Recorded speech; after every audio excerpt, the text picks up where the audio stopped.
Okay. Hey Creevall families, it's Mrs. Gant here.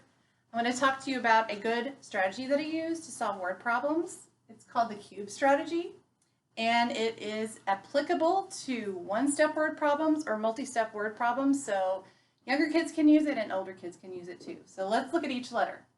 The C in cubes tells us to circle the numbers. So we're going to circle the numbers in the word problems. The U in cubes tells us to underline the question. So we're going to underline all the questions. The B in cubes tells us to box the keywords. So any keywords we see, we're going to draw a little box around them. And then evaluate. That's a term that mathematicians use that means to make a decision. We're going to make a decision on how we're going to solve the problem.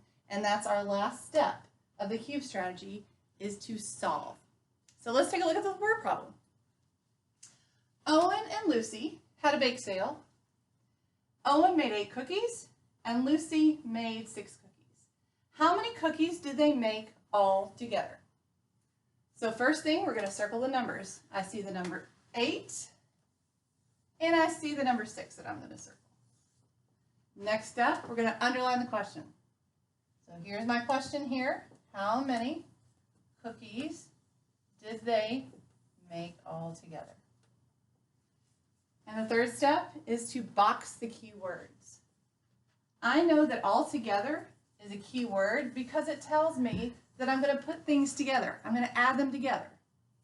And our next step is to evaluate. If I know that all together means to put together or add together, I'm going to probably add to answer the question. How many cookies did they make all together? So that leads us to our last step, which is to solve. So I've decided, I've evaluated that I'm going to add these together. So I've got 8 and I've got 6. And I'm going to say 8 and then count up. 8, 9, 10, 11, 12, 13, 14. So all together, Lucy and Owen made 8 cookies.